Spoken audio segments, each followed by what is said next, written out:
So friends, welcome to the new class of airport ground staff. दोस्तों, पिछली class में हमने एनेक्सर थर्ड यानी कि CNS ATM एग्रीमेंट के बारे में पढ़ा था और CNS ATM एग्रीमेंट से रिलेटेड जो भी इंपॉर्टेंट टॉपिक थे उनको हमने कवर किया था। जैसे कि हमने EPC contract, initial commissioning date, initial phase और ऐसी ही कई मज़ेदार टॉपिक्स के बारे में पढ़ा था जो कि ग्राउंड स्टाफ की जॉब के लिए बहुत ही ज़्यादा यूजफुल है। पिछली क्लास में हमने condition precedent, non fulfilment of condition precedent, effective date और इसके साथ ही स्कोप ऑफ सर्विस जैसी कई सारे टॉपिक्स के बारे में डिटेल से डिस्कस किया था। आज की इस क्लास में हम लोग AAI यानी कि एयरपोर्ट अथॉरिटी ऑफ इंडिया की प्री कमीशनिंग ऑब्लिगेशन, कोऑर्डिनेशन और एयरपोर्ट अथॉरिटी ऑफ इंडिया की ही जनरल ऑब्लिगेशंस के बारे में पढ़ने वाले हैं और इसी के साथ जो CNS ATM एग्रीमेंट है इससे रिलेटेड और भी जो टॉपिक्स हैं जो भी इंपॉर्टेंट हैं ग्राउंड स्टाफ की जॉब के लिए उनको पढ़ने वाले हैं। तो चलिए आज की इस क्लास को शुरू करते हैं और CNS ATM एग्रीमेंट के जो भी बचे हुए टॉपिक्स हैं उनको डिटेल से डिस्कस करते हैं। तो चलिए आज की इस क्लास को शुरू करते हैं। तो हमारा जो पहला पॉइंट है ये है 3.2 AAI प्री कमीशनिंग सर्विसेज, यानी कि जो एयरपोर्ट अथॉरिटी ऑफ इंडिया होती है उसकी प्री कमीशनिंग सर्विसेज क्या क्या होती हैं उनके बारे में हम पढ़ेंगे। Following the financial close AAI शैल, यानी कि जो भी फाइनेंशियल क्लोज होती है उसके लिए एयरपोर्ट अथॉरिटी ऑफ इंडिया को क्या करना चाहिए इसके बारे में हम पढ़ेंगे। तो पहला पॉइंट है हमारा AAI shall design, procure and install the AAI equipment which shall be owned by AAI in the facility on the site or if required in connection with the approach to the airport of the site। यानी कि AAI equipment यानी कि airport authority of India के जो भी equipment होते हैं उनको एयरपोर्ट पर एयरपोर्ट अथॉरिटी के यानी कि एयरपोर्ट अथॉरिटी ऑफ इंडिया के द्वारा ही डिज़ाइन किया जाएगा, एयरपोर्ट अथॉरिटी ऑफ इंडिया के द्वारा ही प्रोक्योर किया जाएगा और एयरपोर्ट पर एयरपोर्ट अथॉरिटी ऑफ इंडिया के द्वारा ही इंस्टॉल किया जाएगा। यानी कि पूरे तरीके से जो भी एयरपोर्ट अथॉरिटी ऑफ इंडिया के इक्विपमेंट होते हैं उनको एयरपोर्ट पर एयरपोर्ट अथॉरिटी ऑफ इंडिया के द्वारा ही ओन किया जाएगा। जो भी एयरपोर्ट पर या फिर साइट पर, साइट मैंने आपको पीछे बताया था कि एयरपोर्ट जहां पर कंस्ट्रक्ट किया जाता है उस एरिया को हम साइट कहते हैं। तो एयरपोर्ट पर और साइट पर जो भी फैसिलिटीज के लिए जिन भी इक्विपमेंट की रिक्वायरमेंट होती है उन सभी को एयरपोर्ट अथॉरिटी ऑफ इंडिया के द्वारा ओन किया जाता है। दूसरा है हमारा ensure that the AAI equipment is installed, tested and commissioned by the initial commissioning date or future commissioning date in case airport company requires AAI to upgrade the AAI equipment over and above the requirements set forth in the ICAO annexes and documents, then the cost of such upgradation of equipment shall be borne by airport company। तो इसका मतलब ये होता है कि airport authority of India को ये ensure करना चाहिए कि इनिशियल कमीशनिंग डेट या फिर जो फ्यूचर कमीशनिंग डेट होती है उस पर एयरपोर्ट अथॉरिटी ऑफ इंडिया के इक्विपमेंट को इंस्टॉल किया जाना चाहिए। जो भी इक्विपमेंट है उनको फ्यूचर कमीशनिंग डेट से पहले ही इंस्टॉल कर देना चाहिए। यदि airport company airport authority of India के रिक्वायरमेंट के हिसाब से अपग्रेड करती है तो जो ICAO का एनेक्सेस है और जो भी डॉक्यूमेंट्स हैं उनके आधार पर जो भी चीज़ों की रिक्वायरमेंट होगी, जिन भी चीज़ों की आवश्यकता होगी उन सारी चीज़ों को एयरपोर्ट अथॉरिटी ऑफ इंडिया के द्वारा ओन किया जाता है। इसके साथ ही एयरपोर्ट के लिए जो भी ज़रूरी इक्विपमेंट होते हैं या फिर साइट पर डिज़ाइनिंग या फिर इंस्टॉलेशन के लिए जिन इक्विपमेंट्स की रिक्वायरमेंट होती है उन्हें एयरपोर्ट कंपनी अपने कॉस्ट पर ऑन कर सकती है। Airport authority of India in equipments की टेस्टिंग के लिए, कमीशनिंग ऑफ एयरपोर्ट इक्विपमेंट्स के लिए कोई रिस्पॉन्सिबिलिटी नहीं होती है। यदि आवश्यकता है तो फिर airport authority of India airport company के साथ कोऑर्डिनेट कर सकता है और एयरपोर्ट कंपनी के जो भी इक्विपमेंट्स होते हैं उनको कैलिब्रेट करने के लिए आप उसमें कोऑर्डिनेट कर सकते हैं। तीसरा है हमारा coordinate and ensure capability between AAI and airport company equipments and interfaces in respect of requirement of interfaces by either party. The cost for the said interfaces shall be borne by airport company. तो इसका यही मतलब है कि airport authority of India और airport company के equipments और interfaces के बीच की कैपेबिलिटी को कोऑर्डिनेट और इंश्योर किया जाना चाहिए और जो भी अन्य पार्टीज होती हैं उनकी रिक्वायरमेंट के लिए जो भी कॉस्ट होगा उसे एयरपोर्ट कंपनी के द्वारा बोर्न किया जाएगा, उसे एयरपोर्ट कंपनी के द्वारा लिया जाएगा। चौथा है हमारा eight airport company cost participate in any benchmark testing conducted by the EPC contractors in respect of any airport company equipment if required by airport company. इसका मतलब ये है कि एयरपोर्ट कंपनी के कॉस्ट पर जो भी ईपीसी कॉन्ट्रैक्टर्स होते हैं उनके द्वारा कंडक्ट किए गए किसी भी बेंचमार्क टेस्टिंग के लिए यानी कि किसी बेंचमार्क टेस्टिंग पर किसी इक्विपमेंट के लिए एयरपोर्ट कंपनी को पार्टिसिपेट करना चाहिए। यानी कि जो भी ईपीसी कॉन्ट्रैक्टर होते हैं उनके अनुसार या उनके द्वारा किए गए किसी बेंचमार्क टेस्टिंग पर जो भी इक्विपमेंट की ज़रूरत होती है या फिर जो भी इक्विपमेंट्स होते हैं उन इक्विपमेंट्स के लिए एयरपोर्ट कंपनी को पार्टिसिपेट करना चाहिए। पाँचवा है prepare maps charts survey IAL procedure make site visits and associated works at airport company cost. यानी कि जो एयरपोर्ट कंपनी है उसके द्वारा जो कॉस्ट होगा वो दिया जाएगा और एयरपोर्ट कंपनी के कॉस्ट पे ही मैप को, चार्ट को, सर्वे को, आईएएल प्रोसीजर को और साइट विजिट को और एसोसिएट वर्क्स को, इन सभी चीज़ों को हमारी जो एयरपोर्ट कंपनी होती है उसके कॉस्ट पर ही प्रिपेयर किया जाएगा। अभी तक हमने एयरपोर्ट अथॉरिटी ऑफ इंडिया की प्री कमीशनिंग सर्विसेज के बारे में पढ़ा है, जिसमें हमने ये जाना कि एयरपोर्ट पर एयरपोर्ट अथॉरिटी ऑफ इंडिया के द्वारा जो भी इक्विपमेंट इंस्टॉल किए जाते हैं वो क्या क्या होते हैं, उनकी डिटेल क्या होती है और इसके साथ ही उनसे रिलेटेड जो भी डेट होते हैं उनके बारे में हमने पढ़ा। इसके साथ ही जो इक्विपमेंट इंस्टॉल किए जाते हैं, जो सर्विसेज प्रोवाइड की जाती हैं एयरपोर्ट पर एयरपोर्ट अथॉरिटी ऑफ इंडिया के द्वारा, उसके बारे में हमने पढ़ा है। अब हम कोऑर्डिनेशन और एयरपोर्ट अथॉरिटी ऑफ इंडिया की जनरल ऑब्लिगेशन के बारे में पढ़ने वाले हैं। तो चलिए इस क्लास को कंटिन्यू करते हैं और कोऑर्डिनेशन और एयरपोर्ट अथॉरिटी ऑफ इंडिया की जनरल ऑब्लिगेशन के बारे में पढ़ते हैं। 3.3 है coordination. AAI and airport company acknowledge that in order for either party to comply with its obligations under clause 3.1, 3.2, 3.4, 4.1, 4.2, 4.3, 5.1, 5.2 and 5.3 of this agreement, each party will need to coordinate with the other and to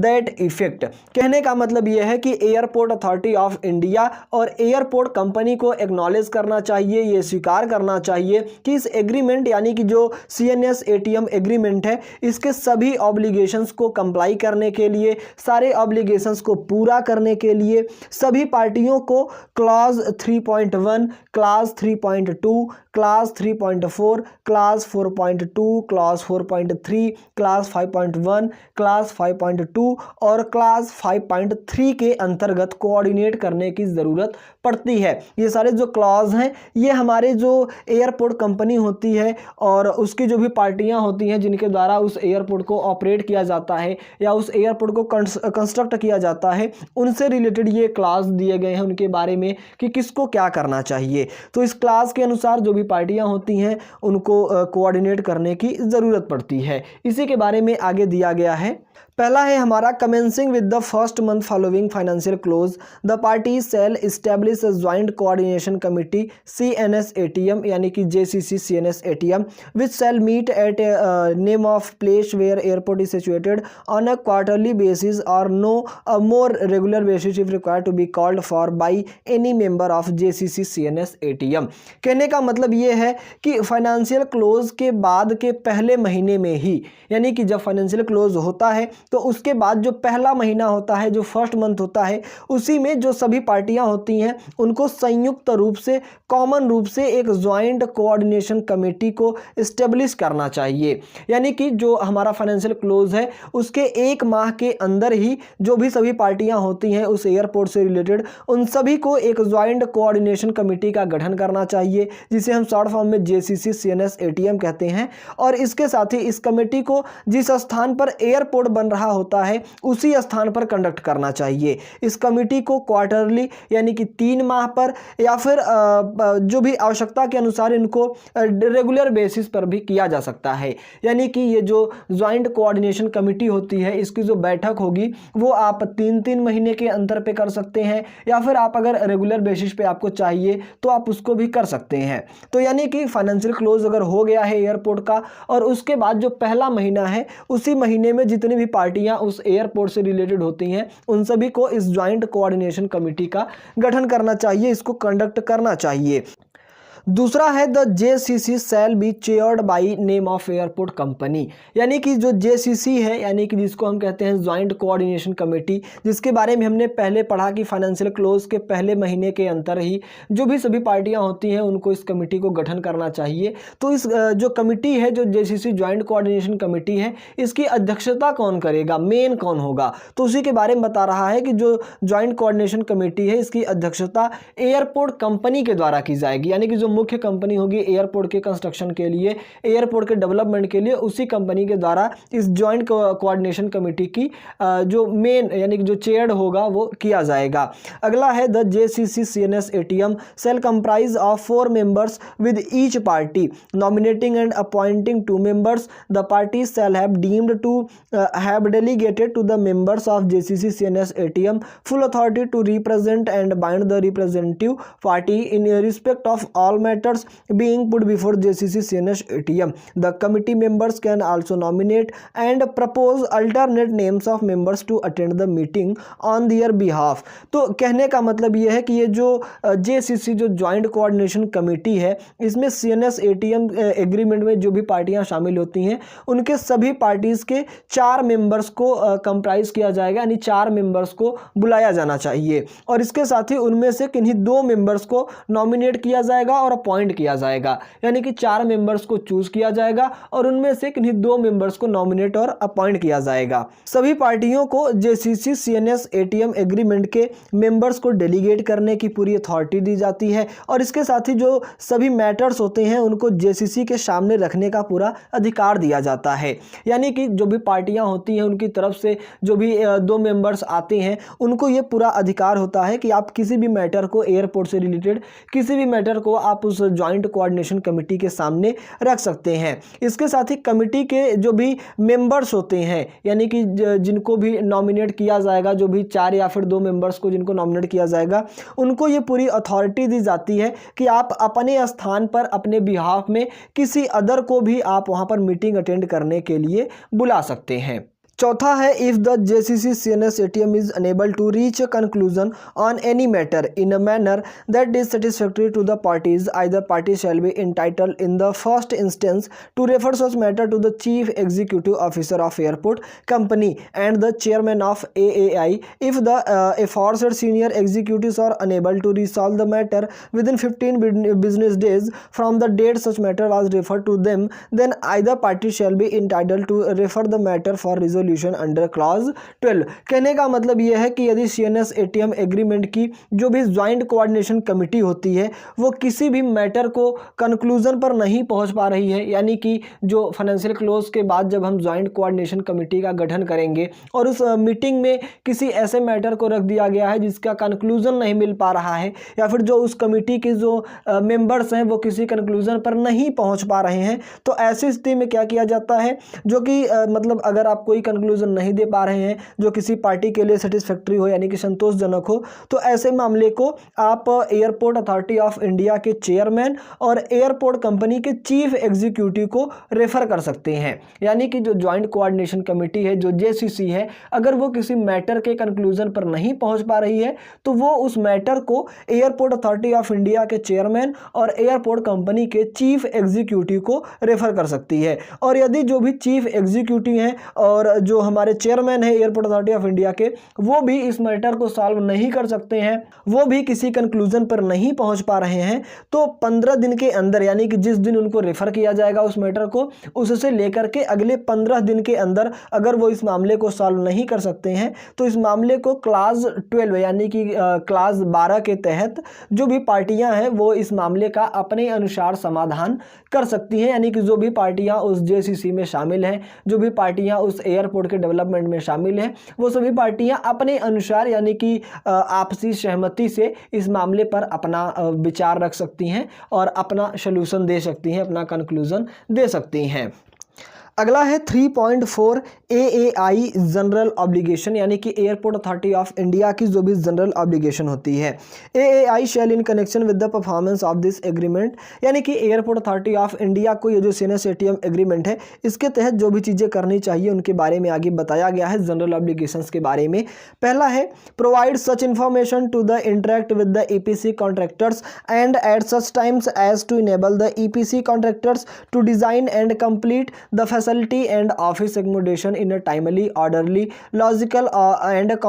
consistent manner along with the completion of the airport। कहने का मतलब यह है कि EPC contractor के साथ, यानी कि जो भी EPC कॉन्ट्रैक्टर है उसके साथ एयरपोर्ट अथॉरिटी ऑफ इंडिया को इंटरेक्ट करना चाहिए और ऐसी इंफॉर्मेशन देनी चाहिए जो कि एयरपोर्ट को कंप्लीट करने के साथ साथ एयरपोर्ट की ऑफिस एकोमोडेशन की फैसिलिटीज़ और डिज़ाइनिंग को कंप्लीट करने के लिए ज़रूरी हो। यानी कि जो EPC कॉन्ट्रैक्टर होता है उसको एयरपोर्ट अथॉरिटी ऑफ इंडिया के द्वारा कुछ ऐसी इंफॉर्मेशन दी जाती हैं जो कि एयरपोर्ट के कंप्लीट करने के लिए और उसकी जो भी ऑफिस एकोमोडेशन की फैसिलिटीज़ होती हैं, जो डिज़ाइनिंग होती हैं, उनको कंप्लीट करने के लिए यूज़फुल होती हैं। और इसके साथ ही जो जानकारियाँ लॉजिकल हो, कंसिस्टेंट मैनर में हो और इसके साथ ही जो भी हमारी इंफॉर्मेशन होती हैं वो बहुत ही ज़्यादा यूज़फुल होनी चाहिए एयरपोर्ट को कंप्लीट करने के लिए। दूसरा है be fully responsible for the safety at its work site and care of the works in accordance with good industry practice। कहने का मतलब जो भी वर्क साइट है यानी कि जहां पर एयरपोर्ट बन रहा है उसकी सेफ्टी के लिए पूरी तरीके से एयरपोर्ट अथॉरिटी ऑफ इंडिया को रिस्पॉन्सिबल होना चाहिए और जो भी गुड इंडस्ट्री प्रैक्टिस होती है उसके अकॉर्डिंग सभी कार्यों को देखभाल करनी चाहिए। यानी कि एयरपोर्ट पर जो भी कार्य हो रहा है उसमें सेफ्टी का पूरा ध्यान रखना चाहिए एयरपोर्ट अथॉरिटी ऑफ इंडिया को। तीसरा है cooperate with the EPC contractor in any reprogramming required in respect of the facility and or the office accommodation due to delay for any reason। कहने का मतलब यह है कि एयरपोर्ट अथॉरिटी ऑफ इंडिया को ऑफिस एकोमोडेशन में किसी भी प्रकार की डिले होने पर या फिर किसी प्रोग्रामिंग की यानी कि किसी रीप्रोग्रामिंग की रिक्वायरमेंट पर EPC कॉन्ट्रैक्टर से कोऑपरेट करना चाहिए। यानी कि अगर आपको एयरपोर्ट की ऑफिस एकोमोडेशन के लिए किसी प्रकार की डिले हो रही है और ऐसी स्थिति में किसी रीप्रोग्रामिंग की रिक्वायरमेंट है तो उस कंडीशन में जो एयरपोर्ट अथॉरिटी ऑफ इंडिया है उसको EPC कॉन्ट्रैक्टर से कांटेक्ट करना चाहिए। चौथा है cooperate with the EPC contractor in any acceleration measures adopted by the EPC contractor to expedite progress in respect of the facility and or the office accommodation. कहने का मतलब यह है कि office accommodation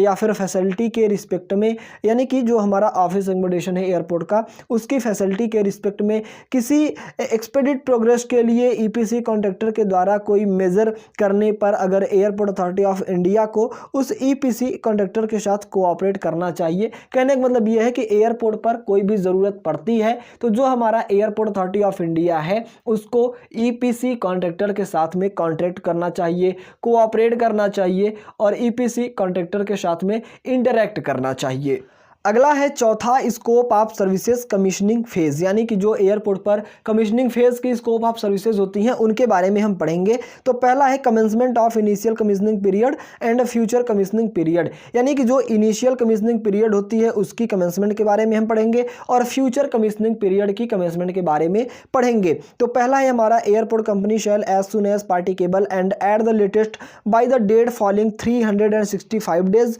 from the financial close notify AAI of the date upon which airport company anticipates the initial commissioning period will commence the target commissioning date। कहने का मतलब यह है कि एयरपोर्ट कंपनी के द्वारा फाइनेंशियल क्लोज होने के अगले 365 दिनों के बाद एयरपोर्ट अथॉरिटी ऑफ इंडिया को नोटिफाई किया जाएगा, उस डेट के बारे में बताया जाएगा जिस डेट पर इनिशियल कमीशनिंग पीरियड कमेंस होगी और उस डेट को हम जो हमारा टारगेट कमीशनिंग डेट होता है कहते हैं। अगला है airport company shall further notify AAI at least 180 days prior to the target commissioning date notified by airport company to AAI pursuant to clause 4.1.1 above of the date on which airport company then anticipates the initial commissioning date will occur and the target commissioning date shall be revised accordingly। कहने का मतलब यह है कि airport company के द्वारा target commissioning date के 180 दिन पहले ही एयरपोर्ट अथॉरिटी ऑफ इंडिया को नोटिफाई कर दिया जाना चाहिए और उस डेट के बारे में जिस डेट पर इनिशियल कमीशनिंग अकर होगी, यानी कि जिस डेट पर इनिशियल कमीशनिंग होनी है और टारगेट कमीशनिंग रिवाइज की जानी है, उस डेट के बारे में 180 दिन पहले ही बता देना चाहिए। अगला है 4.1.3 airport company shall notify AAI at least 365 days prior to the date on which airport company anticipates any future commissioning date will occur. कहने का मतलब यह है कि जो 4.1.3 है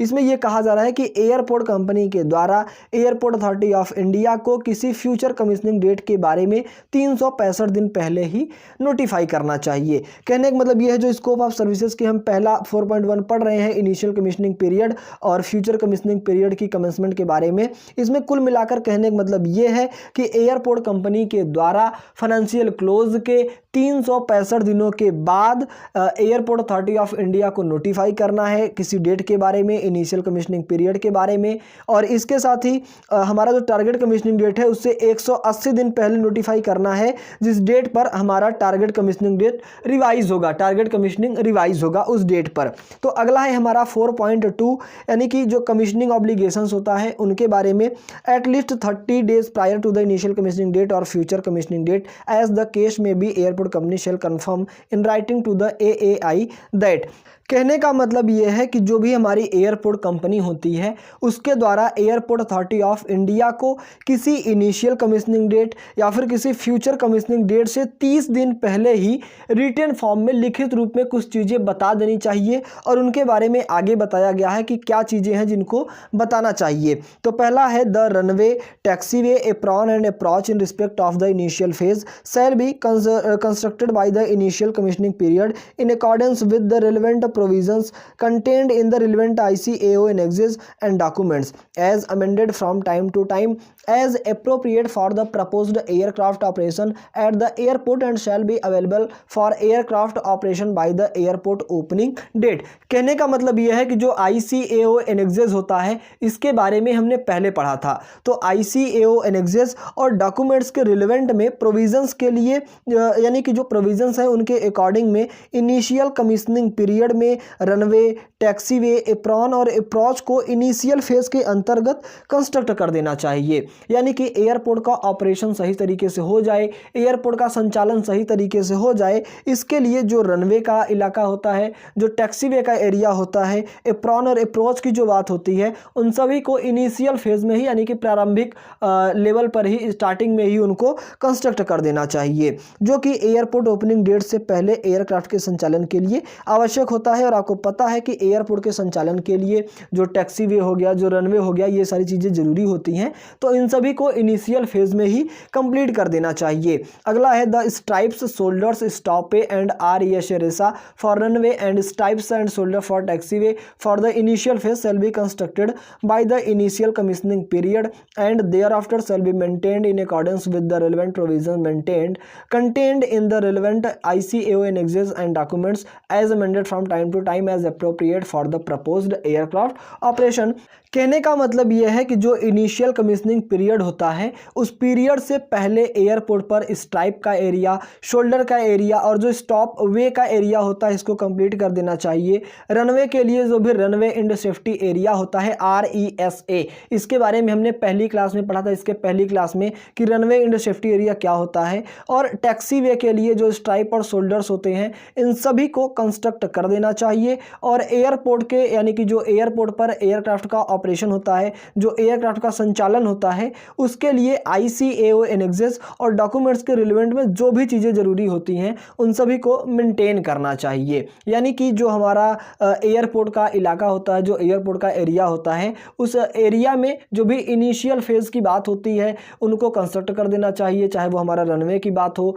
चाहे टैक्सीवे की बात हो, चाहे एप्रॉन की बात हो, चाहे अप्रोच की बात हो, या फिर हमारा runway and safety area RESA की बात हो, तो इन सभी को इनिशियल फेज में ही कंस्ट्रक्ट कर देना चाहिए। तो आई होप कि आज की इस क्लास में मैंने आपको एयरपोर्ट अथॉरिटी ऑफ इंडिया की प्री कमीशनिंग सर्विस कोऑर्डिनेशन और एयरपोर्ट अथॉरिटी ऑफ इंडिया की ही जनरल ऑब्लिगेशन के बारे में जो भी बताया वो सारी चीज़ें आपको समझ में आई होंगी। दोस्तों ये सारे टॉपिक्स ग्राउंड स्टाफ की जॉब के लिए बहुत ज़्यादा यूजफुल हैं, तो आप इन पर ज़्यादा केयर करिएगा। अभी भी जो एनेक्जर थर्ड है यानी कि जो CNS ATM एग्रीमेंट है उसके कई सारे टॉपिक बचे हैं जिनको हम अगली क्लास में कवर करने वाले हैं, और आगे आने वाली क्लास में हम लोग एनेक्जर 4, एनेक्जर 5, एनेक्जर 6 के बारे में पढ़ेंगे। तो चलिए आज के लिए बस इतना ही, मिलते हैं आपसे किसी और नई क्लास में, तब तक के लिए नमस्कार।